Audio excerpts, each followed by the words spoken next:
सैया जरा के ललटेन हाथ में धराओ हई पेन। नमस्ते प्रणाम, हम आप सबके राइटर दुर्गेश बेदर्दी और आज बहुत ही बेहतरीन गाना लेके आयल बानी। एकदम दर्दनाक गाना बा। आशीष यादव मगही स्टार आशीष यादव गाना गौले बड़े।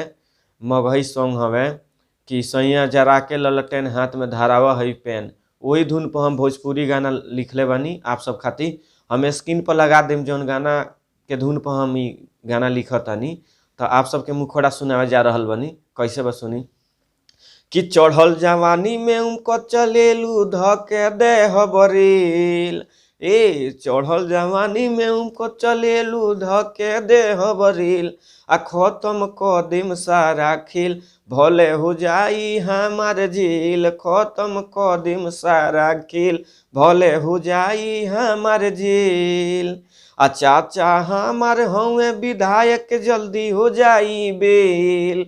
आ चाचा हमार हवे विधायक जल्दी हो जाई बेल। खत्म कदम सारा खेल भले हो जाई हमार जेल। खत्म कदम सारा खेल। ई रहला मुखड़ा और मने लड़का के गावे के बाद लेडीज गाना ना है, जेंट्स गाना है, सिंगल गाना बा।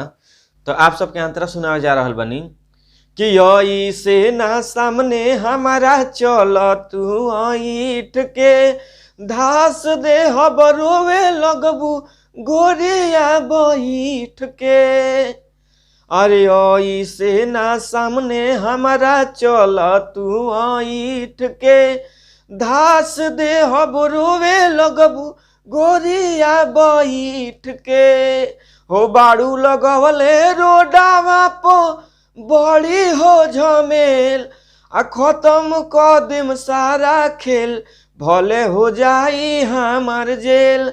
आ खत्म कदम सारा खेल भले हो जाई हमार जेल।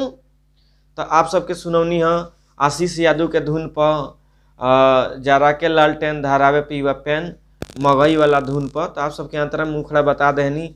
और लास्ट अंतरा खातिर हमारा नंबर पर आप सब कॉल कर सकतनी। हमारा नंबर बा 99 34 52 99 12। नंबर पर कॉल करके हमारा से बात आप सब कर सकतनी कि भैया लास्ट अंतरा हमारा चाहिए।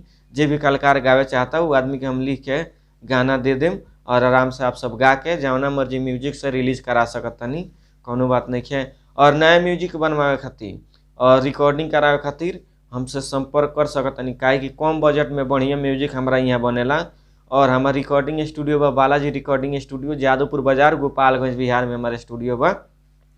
तो हर प्रकार के म्यूजिक ऑडियो वीडियो बनवावे खातिर संपर्क कर सकतानी। हमार मोबाइल नंबर उहे बा म्यूजिको बनवावे खातिर चाहे रिकॉर्डिंग करावे खातिर हमार नंबर उहे बा 99 345 29 912। तो आप सब हमसे संपर्क करी और बढ़िया से बढ़िया ब्रांड गाना लिखवाई। और पर्सनली में गाना लिखावे खातिर भैया पैसा लगेला, ओकर अलग से। पर्सनली में 1 से 1 ब्रांड गाना लिखनी हम। आप सब जे भी कलाकार बा हमारे चैनल के माध्यम से जुड़ी और इस चैनल के सब्सक्राइब करी, लाइक करी, कमेंट करी और दबा के शेयर करी। नमस्ते प्रणाम, हर हर महादेव।